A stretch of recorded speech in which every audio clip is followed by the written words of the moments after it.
Hello everyone! Welcome to my channel. Ngayon tayo ay magluluto ng pata. Siyempre, blanch muna natin yung ating pata. So, ayan po. Bablanch natin. Tapos, hugasan para malinis.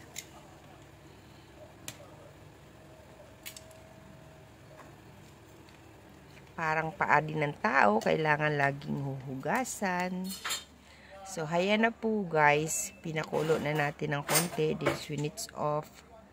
Then, hugasan natin sa gripo.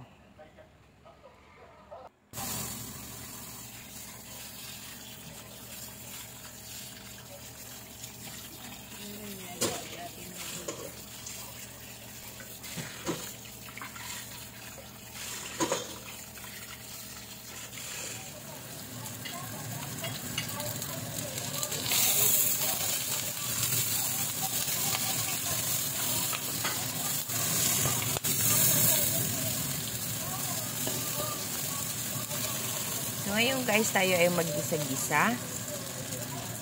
Nandiyan yung ating spring onion, shallot, ginger, garlic. Then, lalagyan natin ng fermented bean curd. Kasama rin bay leaves yan. Tapos, star anise.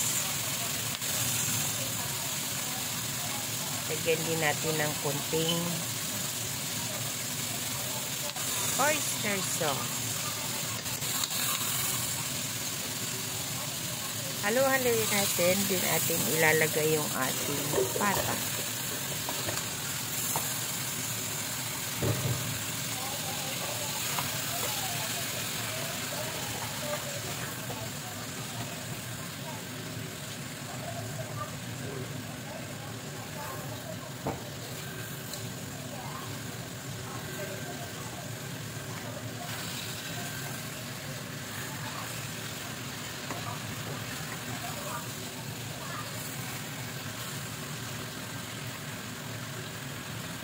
Rice wine. Lagyan natin ng Chinese wine or rice wine. Sugar. Then rock sugar. Then lagyan natin ng tubig. Yung tamang amount ng water. Alam natin lalambot na siya.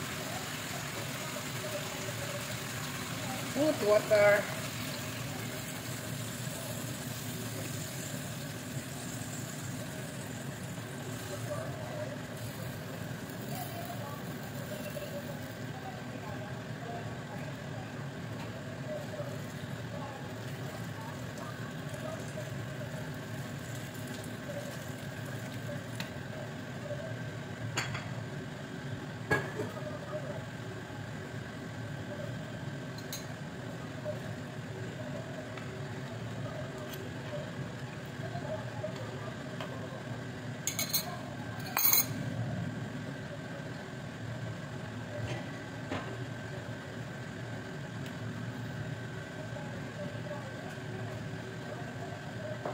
Lagyan natin ng pampalasa, syempre, ang ating magic sarap or chicken powder.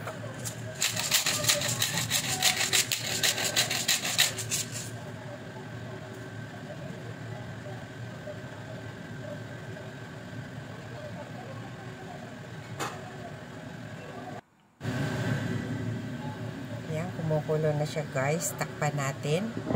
Then, ating slow fire. Lutuin natin hanggang sa lumambot siya. 1 hour. Then, ilagay natin yung ating lotus root. After an hour of cooking the pork knuckle, let's add the lotus root. Then, lutuin pa natin ng another 30 to 45 minutes hanggang sa tuluyan lumambot yung ating pork knuckle. Then, luto na rin yung ating lotus root.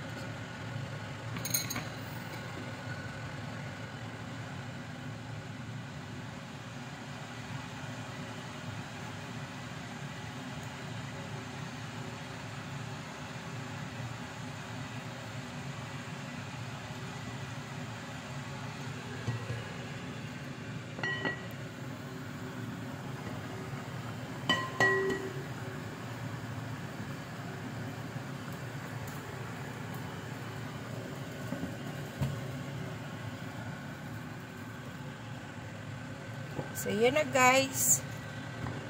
Almost done na po ang ating pork knuckle. Mega love shout everyone sa lahat ng mga kasamahan sa takbuhang premiere. Ayan. Very soft na po yung ating pork. Makikita nyo, ayan.